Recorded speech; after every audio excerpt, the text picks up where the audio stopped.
Report. I'm Amy Goodman. A landmark trial against oil giant Royal Dutch Shell's alleged involvement in human rights violations in the Niger Delta begins Wednesday in a federal court here in Manhattan. 14 years after the widely condemned execution of the acclaimed Nigerian writer and environmentalist Ken Saro-Wiwa, the court will hear allegations that Shell was complicit in his torture and execution.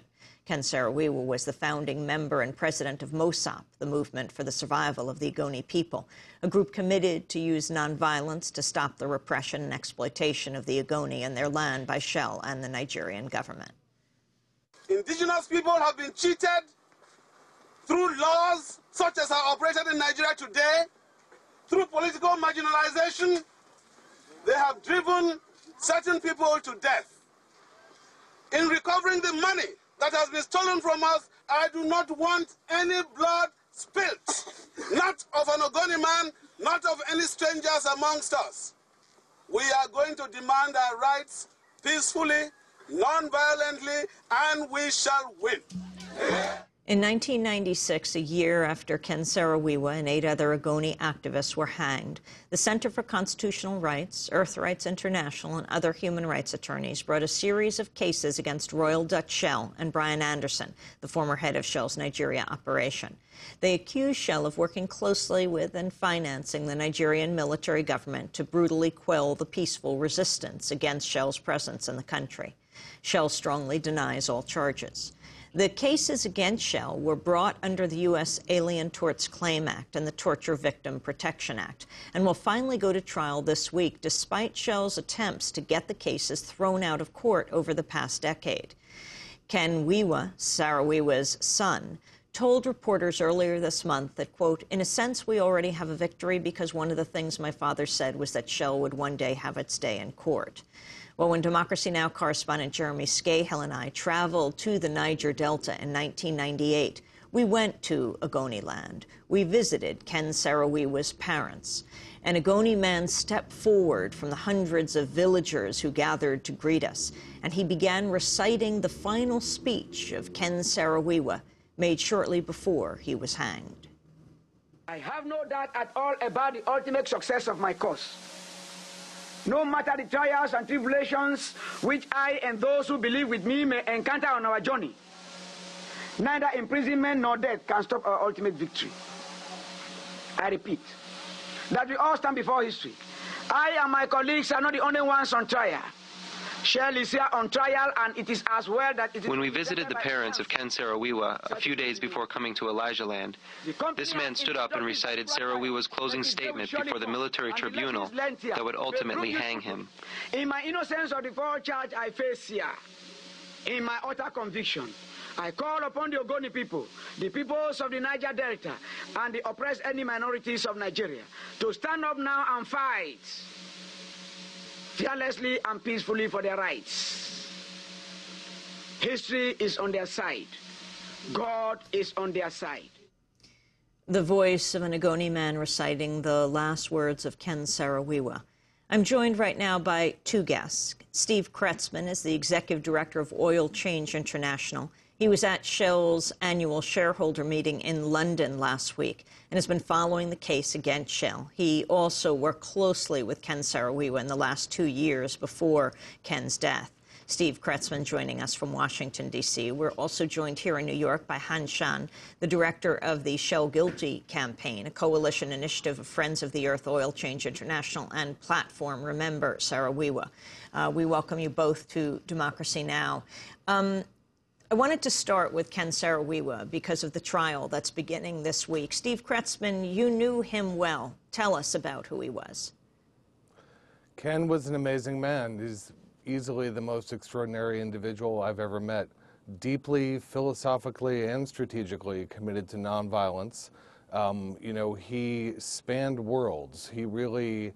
You know, the protest of the Niger Delta peoples against the way that the oil companies have polluted their landscape and conspired with the Nigerian government for decades has really gone on since at least 1970.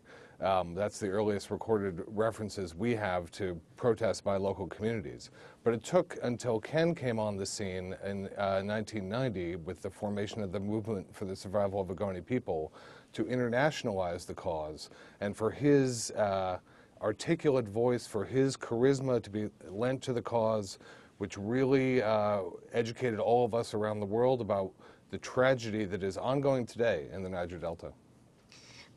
I had a chance to interview Ken Saro-Wiwa for Pacifica Station WBAI in New York. I was co-hosting the morning show with Bernard White, and a Nigerian activist brought him into the studio that morning unannounced. It was Ken's final visit to the United States. It was just before he returned to Nigeria and was arrested, then tried and executed. This was Ken Saro-Wiwa on radio.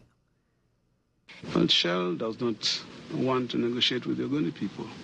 Each time they've come under pressure from local people, their want has always been to run to the Nigerian government and to say to the Nigerian government, oil is 90% of your foreign exchange earning. If anything happens to oil, your economy will be destroyed. Therefore, you must go and deal with these people, these troublemakers. And most times the government would oblige them and visit local communities, poor, dispossessed people with a lot of violence. And when these communities then protested and said, look at the amount of violence that is being used against us, even though we are only protesting peacefully, then the oil companies will come and say, well, there is no way we can determine how much violence a government decides to use against its own people.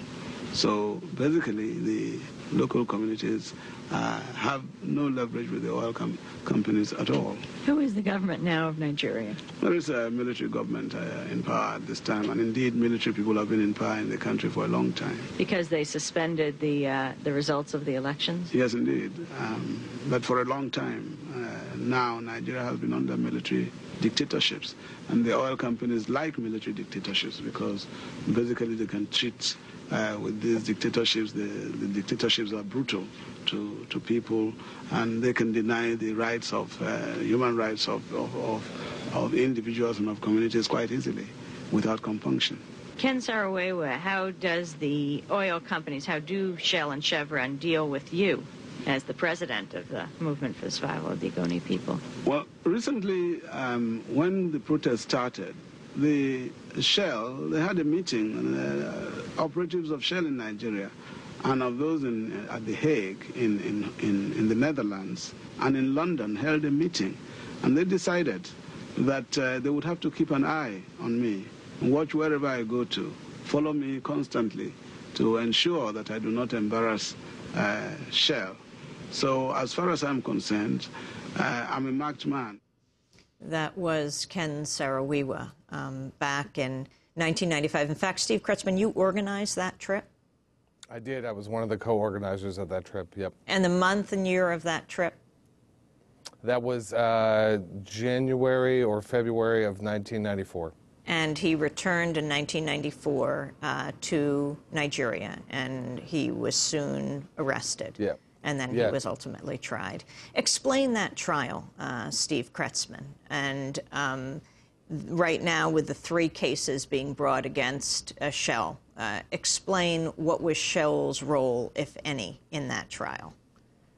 Well, the trial it was widely condemned by independent observers, Amnesty International, Human Rights Watch, even the British government, as being a sham and a travesty of justice, was the quote that Prime Minister John Major at the time said about the trial and the ultimate execution of Ken.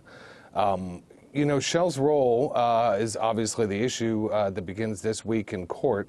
I think there are some truly amazing aspects and pieces of evidence that will come out. One of the most damning, I think, is the signed affidavits from the witnesses who were at the trial. There were witnesses at the trial who said that Ken was involved in a crime. This is the crime for which I believe he was framed. Those witnesses subsequently signed affidavits with a British lawyer saying that they were bribed by the Nigerian government and Shell to testify against Saro-Wiwa. So I think that's one of the most damning pieces of evidence that will come out over the next several weeks in the New York courtroom.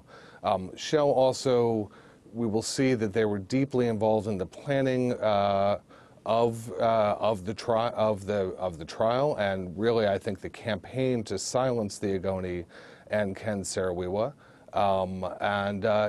It's quite troubling, the cozy relationship that existed in between this oil company, which is the largest multinational that operates in Nigeria today, and was at the time, and what was a military dictatorship at that time. I think it's extremely troubling and should give us all pause about the role of multinational corporations in the world today. We're going to go to break, then we'll be back. Steve Kretzmann, our guest, Executive Director of Oil Change International. We'll also be joined by Han Shun, coordinator of Shell Guilty Campaign. We did invite Shell on the broadcast. This is Democracy Now!, democracynow.org, the War and Peace Report. We are talking about the true cost of oil, and after Shell, we'll turn to Chevron. Stay with us.